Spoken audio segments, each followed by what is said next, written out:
أعوذ بالله من الشيطان الرجيم. بسم الله الرحمن الرحيم. فاذكروني أذكركم واشكروا لي ولا تكفرون. صدق اللہ العظیم. ترجمہ دیکھیے. فاذکرونی اذکرکم، اے ایمان والو تم مجھے یاد کرو میں تمہیں یاد کروں گا. واشکروا لی، اور میرا شکر ادا کرتے رہو. ولا تکفرون، میری ناشکری مت کرو. یہ ایک آیت بظاہر چھوٹی نظر آتی ہے، الفاظ کے اعتبار سے بہت چھوٹی آیت ہے اور تقریباً ایمان والوں کو یاد ہوتی ہے. خطبے کے آخری میں جو ذکر کرنے کے لیے نصیحت کے الفاظ کہے جاتے ہیں، بعض مرتبہ فاذکرونی اذکرکم واشکروا لی ولا تکفرون پڑھا جاتا ہے، اور بعض مرتبہ اذکروا اللہ یذکرکم ادعوہ یستجب لکم ولذکر اللہ تعالی اعلی واولی واعز واجل واتم واہم واعظم واکبر. یہ ساری اللہ کی صفات ہیں، لیکن شروع کا جو ورڈ ہے وہ اصل ہے اذکروا اللہ یذکرکم. یہاں یہ ہے کہ فاذکرونی اذکرکم. تو یہ جو آیت ہے فاذکرونی اذکرکم بظاہر بہت چھوٹی الفاظ کے اعتبار سے، لیکن معانی کا ایک سمندر اس کے اندر چھپا ہوا ہے. قرآن پاک کی ایسی آیتیں جو بظاہر چھوٹی نظر آتی ہیں، لیکن اللہ تبارک و تعالی اس میں معانی کا ایک بہت بڑا سمندر چھپا کر رکھتے ہیں. ایسی بہت آیتیں ہیں قرآن میں. اس کے بعد کی جو آیت ہے وہ بھی مستقل بحث اور تفصیلی گفتگو چاہتی ہے، تو اس لیے میں نے صرف اس ایک آیت کو حالات کے تقاضے کے حساب سے، چونکہ دوست سے احباب رات بھر محنت کر کے جاگے ہوئے ہیں اور صبح فجر سے پھر ظہر تک سو کر پھر تھک گئے، پھر ظہر میں بیان سن کے تھک گئے، نماز پڑھ کے تھک گئے، تو پھر تفسیر میں بیٹھ کے دوبارہ تھکنا پڑے گا. تو آپ کی تھکن کو سامنے رکھتے ہوئے ایک چھوٹی سی آیت میں نے جو ہے آج منتخب کی ہے. گزشتہ جو درس ہوا تھا اس میں اوپر جو آیت ہم پڑھ کر آئے ہیں، کما ارسلنا فیکم رسولا منکم یتلو علیکم آیاتنا، اللہ تبارک و تعالی نے قبلے کی تبدیلی کی بحث کے فوراً بعد ابراہیم علیہ السلام کی دوسری دعا جو ایک نبی کے بھیجے جانے سے متعلق تھی، اس دعا کی قبولیت کا ذکر فرمایا کہ لو ہم نے تمہارے درمیان نبی بھیج دیا اور وہ نبی تمہارا اپنا آدمی ہے، اس کے یہ کام ہیں یتلو علیہم آیاتہ ویزکیہم ویعلمہم الکتاب، قرآن کی آیتیں پڑھ کر سنائے گا، قرآن کے معانی سمجھائے گا، اور لوگوں کے دلوں کی جو بیماریاں ہیں، حسد وغیرہ، شرک ہے، بدعت ہے، کفر ہے، ان چیزوں سے لوگوں کے دلوں کو صاف کرے گا اور تمہیں وہ باتیں بتلائے گا جو تم نہیں جانتے تھے. حضرت تھانوی رحمۃ اللہ علیہ نے لکھا ہے کہ وَيُعَلِّمُكُم مَّا لَمْ تَكُونُوا تَعْلَمُونَ کے اندر وہ کون سی باتیں ہیں جو تم پہلے سے نہیں جانتے. تو کہتے ہیں کہ یہ باتیں نبی کی صحبت سے معلوم ہوتی ہیں، اور نبی کے بعد امت کے علماء کی صحبت سے آتی ہیں. ایک تو ہوتی ہے اجتماعی مجلس. اجتماعی مجلس میں عام طور پر علم کے موتی نہیں بہائے جاتے، وہاں جو کام امت کے عمومی طبقے کے لیے ضروری ہوتا ہے وہی بات سامنے آتی ہے. لیکن جو ذاتی مجلسیں ہوتی ہیں وہاں کچھ حکمت کی اور گر کی باتیں باہر آتی ہیں. تو کہتے ہیں کہ یہ جو کہا گیا کہ بہت سی ایسی باتیں تم کو نبی سکھاتے ہیں جو تم نہیں جانتے تھے، وہ نبی کی صحبت سے ملتی ہیں. کتنی احادیث ہم پڑھتے ہیں کہ نبی علیہ السلام نے کسی صحابی کو اکیلے میں کوئی بات بتلا دی، اب اس صحابی نے اس پر عمل شروع کر دیا، یا نبی علیہ السلام نے مجموعے میں جو کچھ افراد موجود تھے ان کے سامنے کوئی بات کہہ دی، اس صحابی نے اس کو زندگی میں اختیار کر لیا. جیسے امی عائشہ رضی اللہ تعالی عنہا نے پوچھا تھا یا رسول اللہ معراج کے سفر میں جب آپ اللہ سے ملاقات کے لیے گئے تو وہاں تو قرآن کہتا ہے فَأَوْحَى إِلَىٰ عَبْدِهِ مَا أَوْحَىٰ، اللہ نے اپنے محبوب بندے کی طرف جو کچھ وحی کرنا تھا وہ وحی کی. لیکن وہ کیا وحی تھی قرآن نے اس کو بیان نہیں کیا۔ میں آپ سے پوچھنا چاہتی ہوں وہ کیا خاص باتیں تھیں جو اللہ نے آپ کو بتلائی؟ تو اللہ کے رسول علیہ السلام نے اس کو جو فرمایا، پہلے تو وہ سوال حضرت ابوبکر کرتے تھے، لیکن حضرت ابوبکر رضی اللہ تعالیٰ عنہ کو وہ جواب نہیں ملتا تھا، تو حضرت ابوبکر نے اپنی صاحبزادی حضرت عائشہ کو کہا کہ تم پوچھو، شاید تمہیں بتا دیں۔ تو امی عائشہ رضی اللہ تعالیٰ عنہ جب پوچھی تو آقا علیہ السلام نے کہا کہ کس نے تم سے یہ سوال کرنے کو کہا؟ تو کہا ابا جان نے۔ تو کہا میری امت میں ابوبکر ہی یہ سوال کر سکتے تھے، کوئی اور یہ سوال نہیں کر سکتا۔ تو بعض لوگوں کا ذہن ہوتا ہے آگے والے کا سوال سن کر ہمیں بھی سمجھ میں آتا ہے کہ یہ سوال اس کا نہیں ہے، پڑوس کا ہے۔ اکثر ہوتا ہے ایسا کہ یہ جو پوچھ رہا ہے اپنی طرف سے نہیں پوچھ رہا، کسی سے سن کر کسی نے اس کو ڈکٹیٹ کروایا ہے کہ تم پوچھو ذرا معلوم کرو، تو سوال ہی سے معلوم ہو جاتا ہے کہ اس کی اپنی فیلنگس ہیں، یہ کسی اور کی نقل کر رہا ہے۔ تو حضرت ابوبکر کے ذریعے سے حضرت عائشہ نے جو سوال پوچھا تو اس میں فرمایا تھا آقا نے کہ اللہ تبارک و تعالیٰ فرماتے ہیں کہ جو لوگ ٹوٹے ہوئے لوگوں کو، ٹوٹے ہوئے دلوں کو جوڑنے کا کام کرتے ہیں، میں ان کو اپنے سے جوڑ لیتا ہوں، اور جو ملے ہوئے دلوں کو توڑنے کا کام کرتے ہیں میں ان کو اپنے سے توڑ دیتا ہوں۔ یہ وہ راز کی بات تھی جو اللہ کے رسول نے بتائی۔ ایسے ہی ریاض الجنہ ایک جگہ ہے مسجد نبوی میں، جس کے بارے میں آقا نے فرمایا کہ ما بین بیتی و منبری روضۃ من ریاض الجنہ، میرے گھر اور میرے منبر کے درمیان کی جو جگہ ہے وہ ریاض الجنہ ہے، یعنی جنت کا باغ ہے۔ وہ زمین جنت کا حصہ ہے، وہاں نماز پڑھنے پر ایسا جیسے آدمی جنت میں نماز پڑھ رہا ہے، اور وہ جگہ تقریباً 22 میٹر لمبی اور 11 میٹر چوڑی ہے۔ اب تو ان لوگوں نے پھیلا دیا ہے بہت دور تک، صفہ چبوترا جہاں پہلے پایا جاتا تھا وہاں تک ان لوگوں نے اس کو کھینچ لیا ہے۔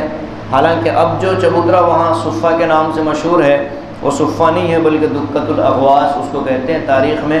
وہ مسجد نبوی کے خادموں کے بیٹھنے کی جگہ تھی، آج بھی وہ چبوترا ہے، اس کو ریلنگ لگا کر کے رکھ دیا گیا۔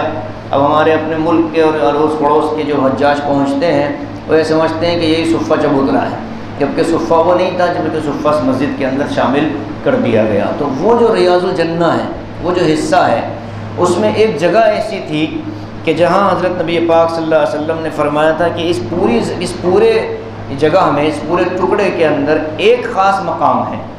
وہ ایک خاص مقام اللہ کے رسول نے کسی کو بتایا نہیں تھا، امی عائشہ جانتی تھی۔ اب اللہ کے رسول دنیا سے تشریف لے گئے تو جو صحابہ میں نوجوان صحابہ تھے، عبداللہ ابن عمر، عبداللہ ابن عباس، عبداللہ ابن زبیر، حضرات حسنین کریمین، یہ جو نوجوان صحابہ تھے یہ سب جمع ہوئے، اور جمع ہو کر کے امی عائشہ سے پوچھنا چاہا، لیکن امی عائشہ کا رعب بہت زیادہ تھا، کیونکہ ایک تو نبی کی گھر والی اور چہیتی گھر والی اور امت کی سرپرست اور ماں، ان سے کون پوچھے گا؟ تو ان لوگوں نے مشورے سے ایک متکلم کو متعین کیا، اور وہ متکلم بنے ان کے بھانجے، یعنی حضرت عائشہ کے بھانجے حضرت عبداللہ ابن زبیر رضی اللہ تعالیٰ عنہ، یہ حضرت اسما کے بیٹے تھے، حضرت عائشہ کے بھانجے وہ خالہ ہوتے تھے۔ حضرت عبداللہ ابن زبیر کو بھیجا کہ ذرا خالہ جان سے پوچھ کے تو آؤ وہ جگہ کون سی ہے۔ حضرت عائشہ رضی اللہ تعالیٰ عنہ کے پاس جب یہ پہنچے تو انہوں نے کہا کہ تم لوگ مشورے سے آئے ہو سب مل ملا کر کے؟ تو کہا جی امی جی۔ تو کہنے لگے نہیں بتاؤں گی، جاؤ۔ تو حضرت سب لوگوں کو حضرت عبداللہ ابن زبیر نے کہا کہ نہیں منع کر دیا انہوں نے، چلے جاؤ۔ وہ چلے گئے، لیکن وہ بھی تو صحابہ کے بچے تھے، صحابہ تھے، وہ چھپ کر بیٹھ گئے نہیں، بکھرے نہیں، وہیں پیچھے ہٹ کر کے مختلف جگہوں پہ چلے گئے۔ عبداللہ ابن زبیر اندر ہی تھے۔ اب جب حضرت عبداللہ ابن زبیر نے کہا اللہ چلے گئے، میرے کو تو ہی بولو نا، بچوں میں رہتا مزاج، اللہ سب چلے گئے میرے کو تو ہی بولو نا۔ تو امی عائشہ نے پھر پیار میں محبت میں حضرت عبداللہ ابن زبیر کو وہ جگہ بتا دی۔ تو حضرت عبداللہ ابن زبیر بھاگتے ہوئے حضرت عائشہ کے گھر سے نکلے اور ایک جگہ آ کر 2 رکعت نماز پڑھ لی۔ یہ سب جو بیٹھ کے دیکھ رہے تھے ان لوگوں بھی پڑھ کے پہنچ گئے کہ بھائی معلوم ہو گئی وہ جگہ کون سی ہے۔ تو کچھ خاص باتیں اللہ کے رسول خاص لوگوں کو بتایا کرتے تھے، اس کا تذکرہ ہے۔ یہ حضرت مرشد تھانوی رحمۃ اللہ علیہ نے لکھا کہ وَيُعَلِّمُكُم مَّا لَمْ تَكُونُوا تَعْلَمُونَ سے اس صحبت شیخ، اپنے شیخ کی صحبت کا تذکرہ ملتا ہے کہ اپنے شیخ کی صحبت میں ایسے علم کے موتی آدمی چن لیتا ہے کہ پھر اس کا اندازہ نہیں ہوتا۔ جیسے ابھی انتقال ہوا نادر علی خان صاحب کا، وہ ایک مصنف تھے، بیسیکلی وہ جو ہے نا ایک رائٹر ہیں، کتابیں لکھتے تھے، علی گڑھ کے ریڈر تھے۔ ان کو جب حضرت شیخ زکریا صاحب نور اللہ مرقدہ نے ان کے سر پر ہاتھ رکھا اور اپنے ہاتھ میں ان کا ہاتھ لیا تو ان کی زندگی بدل گئی، اور اس کے بعد ان کی زبان سے ایسے نادر الفاظ نکلتے تھے کہ وہ ایک ایک جملہ، ایک ایک ان کے بیان کا ایک ایک لفظ کئی صفحات کا نچوڑ نظر آتا تھا۔ تو لکھنے والے لکھتے ہیں کہ ان کو یہ جو چیزیں نصیب ہوئی یہ 3 بزرگوں کی وجہ سے ملی۔ ایک تو شیخ الحدیث مولانا محمد زکریا صاحب رحمۃ اللہ علیہ کی صحبت، دوسرے حضرت جی مولانا انعام الحسن صاحب رحمۃ اللہ علیہ کی صحبت، اور تیسرے فقیہ الامت حضرت مفتی محمود حسن صاحب رحمۃ اللہ علیہ کی صحبت، جو میلوی شارم میں آ کر کے اعتکاف کیا کرتے تھے۔ تو نادر علی خان صاحب بھی اپنی زندگی کی صحت کے ایام میں جایا کرتے تھے اپنے شیخ کے پاس۔ تو یہ بزرگوں کی صحبت میں رہ کر جو لوگ غیر عالم ہوتے ہیں ان کی زبان سے بھی اللہ کبھی کبھی حکمت کے ایسے موتی جاری کر دیتا ہے کہ پھر وہ اللہ تبارک و تعالیٰ کا خاص انعام ہوتا ہے۔ جیسے ہمارے اپنے ملک کے ایک گجراتی عالم تھے پالن حقانی، بہت سے بڑے لوگ جانتے ہیں ان کا، بہت سے احباب تو بالکل پہچانتے بھی نہیں۔ پالن حقانی صاحب ان کا نام تھا، عالم نہیں تھے، لیکن حیدرآباد جیسی بدعات کی گڑھ کی جگہ پہ بیٹھ کر وہ بدعات کے خلاف ایسا بیان کرتے تھے کہ وہ پہلا آدمی تھا ہندوستان میں کہ جو قرآن کی آیتوں کو آیت نمبر کے ساتھ بولتے تھے۔ سب سے پہلے وہ تھے کہ جنہوں نے قرآنی آیتوں کو وہ کہتے تھے کہ یہ آیت فلاں سورے کے فلاں نمبر پر ہے، جبکہ وہ حافظ نہیں تھے، عالم نہیں تھے، قرآن یاد نہیں تھا، لیکن وہ ایک علم ان کو اللہ تبارک و تعالیٰ نے دے دیا تھا۔ وہ اصل میں گجرات میں ایک جگہ سے جا رہے تھے، ایک مجذوب قسم کا فقیر آدمی تھا، وہ کھانا کھا رہا تھا۔ پالن حقانی صاحب بھی وہاں سے گزر رہے تھے تو انہوں نے اس کو دیکھا، تو اس نے ان کو دیکھ کر گھور کر کہا کہ ایک نوالا کھا لے اس سے۔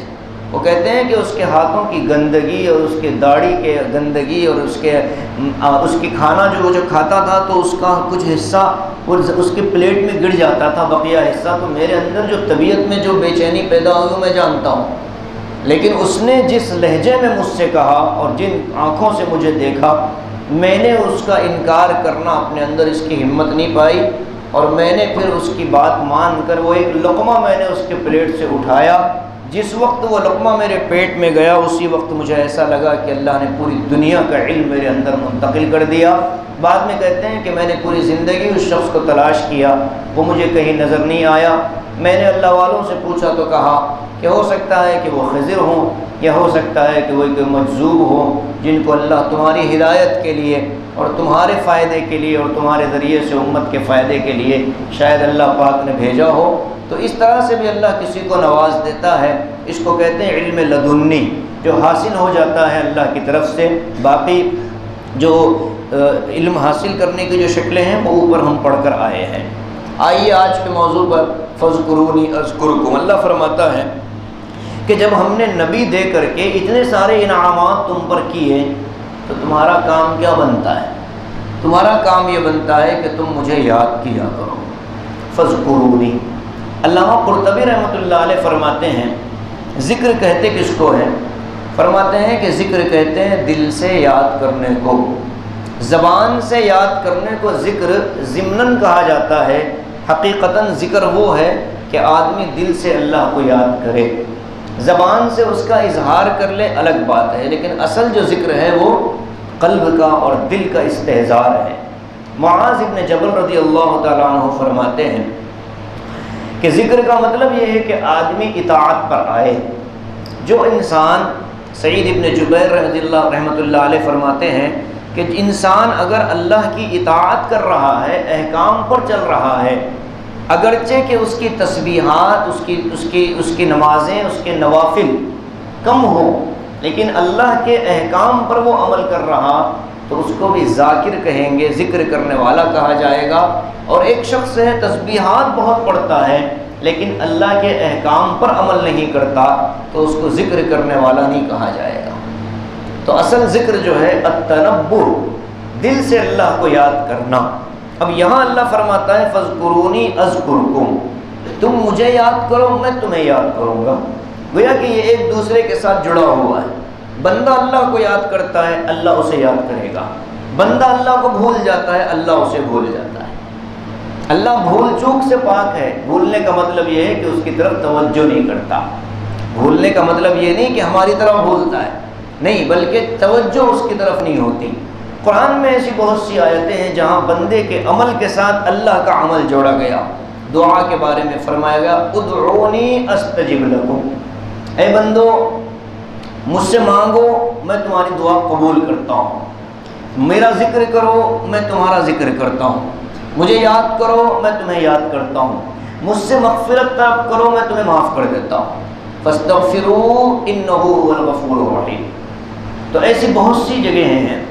تو وہ فرماتے ہیں حضرت ابو عثمان النہدی رحمۃ اللہ علیہ، ایک بڑے صوفی گزرے ہیں، وہ لوگوں کو بلا کر کہتے تھے لوگوں جلدی آ جاؤ، لوگ جمع ہو جاتے ہیں کہ معلوم ہے اللہ کب یاد کرتا ہے تم کو۔ اب آدمی پہلے سے جو چیز معلوم ہے نئے انداز میں پوچھے تو آگے والا سوچتا ہے کوئی نئی چیز معلوم ہوگی تو وہ نہیں معلوم کب یاد کرتا ہے۔ تو میرے کو معلوم ہے کہ اللہ ہم کو کب یاد کرتا ہے، تو لوگ پوچھتے کیسے معلوم، تو یہ آیت پڑھتے تھے کہ فاذکرونی اذکرکم، جب ہم اس کو یاد کرتے ہیں تو وہ ہمیں یاد کرتا ہے۔ زبان سے یاد کرو گے تو اللہ کہتا ہے کہ میں بھی یاد کروں گا، اور اگر تم عمل سے یاد کرو گے تو مغفرت سے یاد کروں گا۔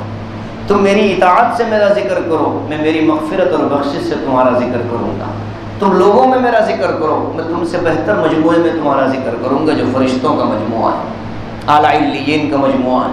تو اس لیے میرے اللہ نے فرمایا فاذکرونی اذکرکم، مجھے یاد کرو میں تمہیں یاد کروں گا۔ اب ذکر کہتے کس کو ہیں یہ ہم نے سمجھ لیا، ذکر کیا ہے اس کو سمجھ لیجئے۔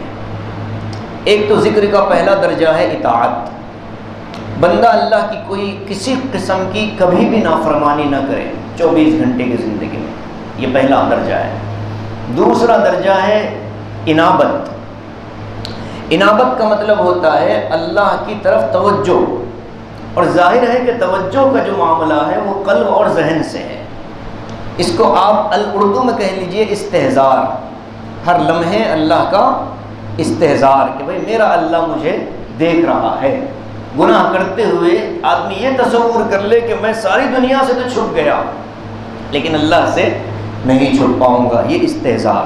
اور تیسرا درجہ ہے سیر الی اللہ، ذکر کرتے کرتے آدمی اپنی ذات کو بھول جائے، اللہ کی ذات میں گم ہو جائے، یہ آخری درجہ ہے ذکر کا، اور یہ بہت کم لوگوں کو نصیب ہوتا ہے۔ اللہ ہمیں اور آپ کو نصیب فرمائے۔ ذکر کی عادت ڈالنی چاہیے، زبان سے ذکر کو شروع کیا جائے، آہستہ آہستہ اپنے قلب کو اپنی زبان کے تابع کر دیا جائے۔ بے توجہی کے ساتھ بھی اگر آدمی ذکر کرے وہ بھی فائدے سے خالی نہیں ہے۔ ایک شخص سے کسی نے پوچھا حضرت ابو عثمان نہدی سے کہ ہم ذکر کرتے تو ہیں، حسن بصری سے ہم ذکر کرتے تو ہیں لیکن مزہ نہیں آتا، کیا کیا جائے؟ تو فرمایا کہ اس پر اللہ کا شکر ادا کر لو کہ تمہارے اعضاء میں سے ایک عضو اللہ کے یاد میں مصروف ہے اور اللہ کے ذکر میں مشغول ہے۔ یہی کیا کم ہے کہ اللہ نے تمہیں ذکر کا موقع دے دیا ہے۔ مزہ آئے نہ آئے یہ الگ بات ہے، مزہ آنے کے لیے ذکر نہیں کرنا چاہیے، مزہ آ جائے یہ الگ چیز ہے۔ ذکر تو اللہ کا حکم سمجھ کر کرنا چاہیے۔ صبح سے شام تک انسان کی زندگی کے جو 24 گھنٹے ہیں اس میں کم از کم 24,000 مرتبہ اللہ کو بندہ یاد کر لے۔ ممکن ہے؟ ممکن ہے، کرنے والوں کے لیے ممکن ہے، نہ کرنے والے کے لیے تو 24 سال میں بھی ممکن نہیں ہے۔ وہ 24 سال کا بھی ہو جائے اللہ کو یاد نہیں کرے گا۔ اسی لیے مشائخ جو تربیت فرماتے ہیں وہ کہتے ہیں کہ اللہ کو یاد کرنے کے لیے مشق کرنا پڑتا ہے۔ تنہائی میں اٹھو، 40 منٹ اپنی زندگی کے نکالو، موبائل وغیرہ سے اپنے آپ کو دور کر لو، کمرے کی لائٹیں بند کر دو، اللہ کی طرف توجہ کرو، وضو کے ساتھ بیٹھو اور اللہ کو یاد کرنا شروع کرو۔ تھوڑے تھوڑے دن کے بعد دل کی کیفیت بدلنی شروع ہو جاتی ہے۔ دل جب ذکر کا وقت آتا ہے تو دل توجہ کراتے ہوئے ذکر کرنا ہے۔ تو وہ مشائخ فرماتے ہیں کہ یہ جو توجہ ہو رہی ہے یہ توجہ ہو رہی ہے ذکر کی طرف۔ آدمی استقامت سے کرے گا تو اب یہ توجہ ہوگی سیدھے براہ راست اللہ کی طرف۔ اب یہ ذکر کے فائدے یہ ہوتے ہیں کہ 40 منٹ کی مشقت کے بعد 24 گھنٹے پھر بندہ اللہ کی نگاہوں کے سامنے اپنے آپ کو محسوس کرتا ہے، جو کہ اصل مقصد ہے تصوف کا، ان تعبد اللہ کأنک تراہ فإن لم تکن تراہ فإنہ یراک۔ عبادتوں کا مقصد یہ ہے کہ تم عبادت ایسی کرو کہ اللہ کو دیکھ رہے ہو، نہیں دیکھ سکتے تو ایسا سمجھ لو کہ اللہ تمہیں دیکھ رہا ہے، یہ مقصد ہے۔ اب جو ذکر ہے اس میں افضل درجے کا ذکر ہے قرآن کی تلاوت، جتنی ہو سکے، جس قدر ہو سکے، جب ہو سکے۔ ایک دن چھوٹ گئی مایوس نہیں ہونا چاہیے، اگلے دن 2 دن کا پڑھ لینا چاہیے۔ 3 دن چھوٹ گئی مایوس نہیں ہونا چاہیے، چوتھے دن سے شروع کر دینا چاہیے۔ 1 سال چھوٹ گیا مایوس نہیں ہونا چاہیے، جب یاد آ گیا شروع کر دینا چاہیے۔ اگلا کام کل پر نہیں ڈالنا ہے، آج کا کام کل پر نہیں ڈال سکتے کہ بھئی کل سے شروع کروں گا۔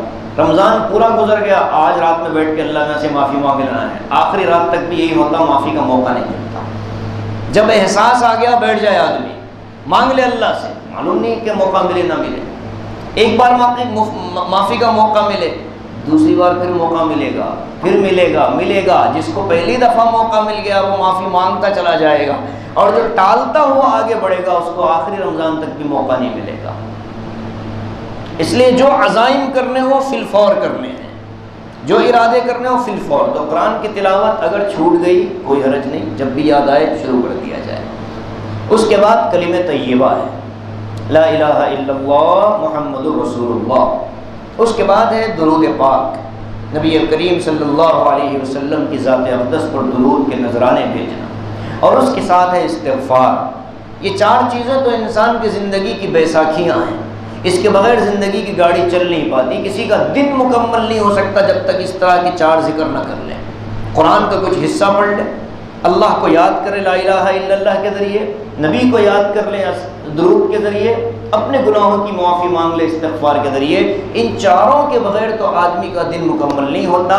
اب جو لا الہ الا اللہ ہے، اس میں بعض مشائخ کہتے ہیں کہ صرف لا الہ الا اللہ نہیں، سبحان اللہ والحمد للہ ہی کے ساتھ ولا الہ الا اللہ اور واللہ اکبر، اس کو شامل کر لیا جائے۔ اللہ کی تحمید بھی ہوگی، تسبیح بھی ہوگی، سبحان سارے عیبوں سے اللہ کو پاک مان لیا، والحمدللہ ساری خوبیوں کی وجہ سے اللہ کی تعریف ہو گئی، ولا الہ الا اللہ اللہ اکیلا، اللہ اکبر پوری کائنات میں سب سے بلند و بالا اور بڑی ذات اللہ کی ہے۔ تو یہ ذکر انسان کو روزانہ صبح شام کرنا چاہیے۔ 3 تسبیح کا جو مثال اکابر دیتے ہیں ابتدا میں کہ بھئی تیسرا کلمہ درود شریف اور استغفار، صبح 100 مرتبہ، شام کو 100 مرتبہ۔ اب روزانہ کی بنیاد پر ہر نماز کے بعد بھی مشائخ حاجی امداد اللہ صاحب نے ضیاء القلوب وغیرہ میں لکھا کہ فجر کے بعد 100 مرتبہ، 41 مرتبہ سورہ فاتحہ پڑھ لو، 100 مرتبہ کلمہ طیبہ پڑھ لو، 100 مرتبہ درود شریف پڑھ لو، استغفار پڑھ لو، سورہ یاسین پڑھ لو، سورہ مزمل پڑھ لو، اتنا فجر کے بعد کر لو۔ ظہر کے بعد پھر 100 مرتبہ کلمہ طیبہ پڑھ لو، سورہ فتح پڑھ لو، اور 100 مرتبہ درود شریف پڑھ لو۔ عصر کے بعد تیسرا کلمہ 100 مرتبہ پڑھ لو، سورہ عما یتساءلون 1 مرتبہ پڑھ لو، درود 100 مرتبہ پڑھ لو، استغفار 100 مرتبہ پڑھ لو۔ مغرب کی نماز سے فارغ ہو کر اوابین پڑھ کر کے 1 مرتبہ سورہ واقعہ پڑھ لو، اور پھر 1 مرتبہ 100 مرتبہ کلمہ طیبہ، 100 مرتبہ درود شریف اور استغفار کر لو۔ عشاء کی نماز کے بعد تم کو پھر سورہ ملک اور سورہ سجدہ پڑھ کر بستر پر جاتے ہوئے سورہ دخان پڑھنا ہے، اور استغفار کرتے ہوئے وہ آخری تسبیح فاطمہ جو بستر کی اللہ کے رسول نے فرمائی وہ پڑھ کر کے سو لو۔ ایک آدمی اگر اتنا ہی کر لے دن بھر میں تو اس کے نامہ اعمال میں ذکر کی ایک مقدار تو جمع ہو جائے گی۔ 24,000 تو مشکل ہے، 2400 تو ممکن ہے۔ تو یہ آدمی کر لے، جو ذکر ہو سکے اس کو کرتے رہیں۔ مشائخ سے مشورہ کریں، جن کو اجازت ہے ذکر دینے کی، ان لوگوں سے مشورے کریں، ان سے رابطہ کر کے ذکر پوچھیں، اور پھر ان کے مشوروں سے ذکر کریں۔ فائدہ یہ ہوتا ہے مشوروں سے ذکر کرنے کا کہ اس کے ساتھ نسبتیں جڑ جاتی ہیں۔ ایک تو یہ ہے کہ ثواب تو پہنچ رہا ہے، بغیر اجازت کے ذکر کا ثواب تو ملے گا، لیکن اس کے ساتھ جو مشائخ کی روحانی نسبتیں ہیں وہ نہیں ملتی، اور نسبتوں کے ساتھ جو آدمی ذکر کرتا ہے وہ تھوڑا کرے گا، اللہ بہت بلند مقام پر پہنچا دے گا۔ اللہ سے قریب ہونے کا ذریعہ ہے ذکر، تو اللہ کو خوب یاد کیا جائے، نتیجے میں اللہ ہمیں یاد کرے گا۔ مشائخ نے ایک بات لکھی ہے، کہتے ہیں اللہ کی اتنی نعمتیں ہیں کہ آگے کا جملہ اگر اللہ نہ بھی بولتے نا کہ تم مجھے یاد کرو میں تمہیں یاد کروں گا، اگر اللہ یہ نہ بھی بولتے کہ میں تمہیں یاد کروں گا تب بھی ذکر کرنا لازم ہو جاتا تھا۔ تو اب ہمیں اس لیے ذکر نہیں کرنا کہ اللہ یاد کرے گا، اس لیے کرنا ہے کہ اللہ کا حکم ہے۔ تو اس لیے خوب اللہ کا ذکر کیا جائے، ڈوب کر ذکر کیا جائے، تنہائی میں ذکر کیا جائے، وشکروا لی، اللہ کا شکر ادا کیا جائے۔ کتنی نعمتیں ہیں صبح سے شام تک، ہم انسان تصور نہیں کر سکتا۔ انسان اپنے جسم میں دیکھ لے، اپنے جسم کو دیکھ لے، کتنی نعمتوں سے اللہ نے نوازا۔ بینائی، بال، جسم کا رنگ، کھال، ہڈیاں، ناخن، جی، پیٹ، سینہ، ہاتھ، پیر، یہ ساری نعمتیں ایسی ہیں کہ آدمی اگر ایک ایک نعمت پر اللہ کا شکر ادا کرنا شروع کرے پوری زندگی گزر جائے گی، شکر ادا نہیں ہوگا۔ اس لیے شکر ادا کرنے کا معمول ہو، اور فرمایا کہ ناشکری نہ کرو، اس لیے کہ ناشکری کرنے والوں کا جو انجام ہوتا ہے آخری میں وہ کفر تک پہنچاتا ہے۔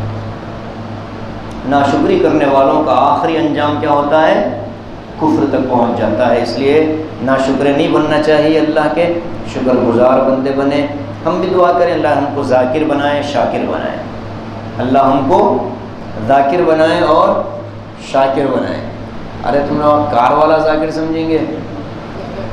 اچھا، ذاکر کا مطلب ذکر کرنے والا،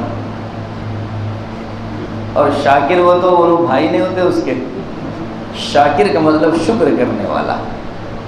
شاکرا لانعمی، شاکرا لانعمی، اللہ کی نعمتوں کا شکر ادا کرنے والا۔ اللہ تعالی ہمیں ذاکرین میں شامل فرمائے اور شاکرین میں اللہ شامل فرمائے۔ زندگی کے ہر لمحے اللہ اپنی یاد میں ہم کو مشغول رکھے، اور زندگی کے ہر لمحے اللہ اپنے شکر کا ہم کو موقع عنایت فرمائے۔ آمین۔ وآخر دعوانا ان الحمد للہ رب العالمین۔